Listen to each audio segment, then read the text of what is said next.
Hello. So, on the topic of boundaries, there's so much to cover, and I just want to get into this a little bit. This has to do with how we keep resetting and resetting and resetting our boundaries, and they keep getting broken and broken and broken and broken. And some of you may even be doing that in other areas of your life, not just with your narcissist. That's something we all need to check. And the further and further I get away from that period of time that I spent with my narcissist, it's becoming so clear to me how many times that transpires in the relationship with the narcissist. Do you know what I'm saying? Like, how many times have we all done this? Okay, never, I'm never talking to you again. And you take their call the next day. Or lose my number, you psycho evil, and you take their call the next day. Or I'm done. I'm never ever putting up with this again. And you welcome them into your home the next day. I don't know why we don't trust our own boundaries that we put in place and accept the truth of what's happening the very first time it happens. You know, we are essentially teaching the narcissist how to treat us every time we do that. So they hear you. They see that. Yeah, she says I'll never talk to her again. Watch. Hello.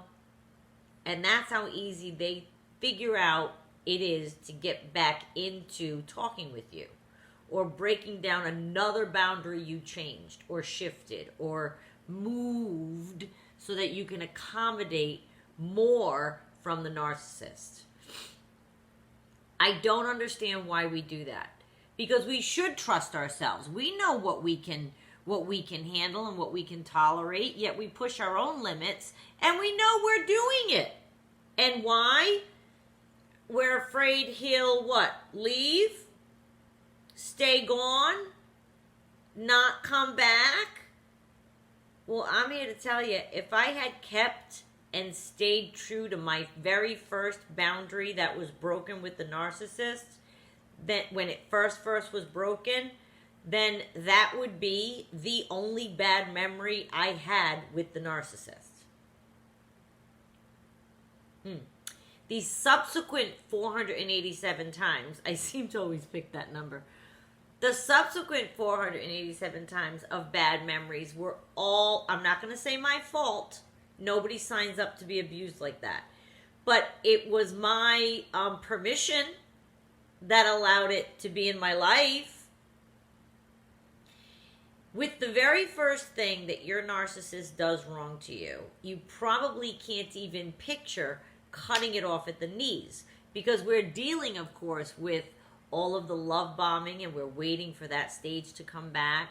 We are at this point probably trauma bonded to this person, which, as we've researched and talked about, that can be stronger than love. We are sad that you're going to be alone and not with a person that you thought was going to lead to something real. All of these are valid reasons, I guess, to entertain staying with somebody. They're valid reasons for a second. But in the face of someone mistreating you, do we want to be alone with this person? Do we want a future with this person, even if it were possible? Even if your guy's not a narcissist and the future is possible and he's just having some wayward moment, do you want that in your life? That opening to allow someone to mistreat you? I taught my narcissist exactly how to treat me. And it's no different than raising children. We set boundaries, and there has to be what? Follow through with your children. Otherwise, they don't listen and they become hellions and blah, blah, blah, blah, blah. We all know what happens, right? If you don't have follow through, boundaries, guidelines with children. Structure. The narcissist's brain is emotionally stunted. You are dealing with the emotional maturity of a toddler. if you start to think of them as children, the boundaries thing will more clearly pop into your mind as, oh my God, it's the same thing. Yeah. Oh yeah. So when they do something, a transgression, an act of vengeance, some kind of evil thing that they do, and you say, okay, even if you're screaming and crying and fighting with them for 4 hours, if you leave that door open and in they come,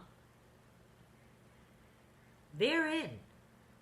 They'll put up with your 4-hour rant if they know they're still in and still on the team of Renee Supply or whatever is happening around you. They know that they're still going to be involved in it.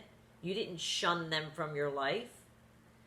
A lot of times I think that we keep moving the boundary because, well, of course it's why, we keep hoping this will be the last time and they're not going to do it again. Look at how mad I got. Let me tell you something. They loved that you got so mad. They got the biggest charge out of your 4-hour meltdown that they're going to do it again just to make you do that. In their mind, that meltdown shows them how much you care about them. It's them. It's always them. They're not upset that you're upset, even if they fake that they're upset that you're upset. They're kind of getting a little bit of a rise out of the fact that you got upset because they now can use that to fuel their ego. Ooh, look how mad I got her. Look at that. Look at her reaction. Whoa.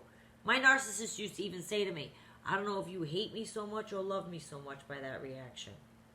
And he would tell me right out that he would take my craziness to mean how much I loved him. When now I don't see it that way at all. I see it that I was challenged personally.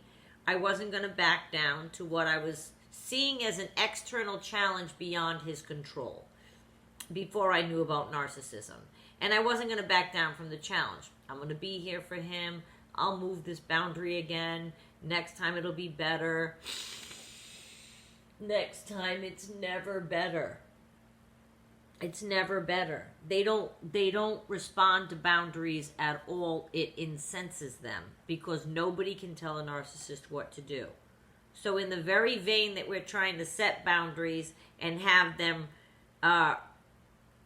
behave the way that we need in our life, they're looking at us like we have 3 heads. You can't put a boundary on a narcissistic person. They're entitled to do whatever they want. That's what part of the religion of their disorder. Whatever they want, to whomever they want, whenever they want. And if you are sitting there eating it every single time and allowing it every single time, and you might say, well, I didn't allow it. I gave him a really hard time. Your behavior is showing that you're allowing it if you're allowing them back into your space. And you might say, well, I feel bad that he doesn't have anybody else in the world. Well, why do you think he doesn't have anybody else in the world? That's called karma. Do they deserve anyone else in the world? And I don't like saying that sentence because that's sad to me. Because I like to think that everybody deserves love and a shot and a fair chance and you know what I mean? But if somebody has been hurting you again and again and again, and you keep moving your boundary, you are 100% giving them permission to do it to you again. Just like with a child, if we say don't do that and they do it and there's no consequence, it's the same exact 100% the same analogy. So they're going to learn from you, from us. Mine learned from me. It's okay to do that. I mean, I'm being facetious. But basically, that's the message. It's okay to do that. She'll be there anyway. She might get mad, but she'll be there anyway.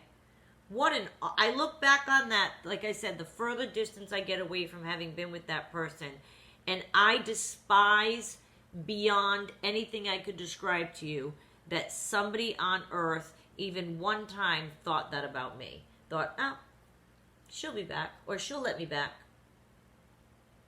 I cringe at the thought that somebody thought I could be steamrolled right over and that I would accept it anyway. I cringe at the thought, but I set it up that way. So look at your own life. Are you setting it up that way? And you might say, well, I'm not ready to leave him, so what alternative do I have? I have to put up with what he's doing. Do you really, though? This isn't Russia or North Korea where we don't have choice.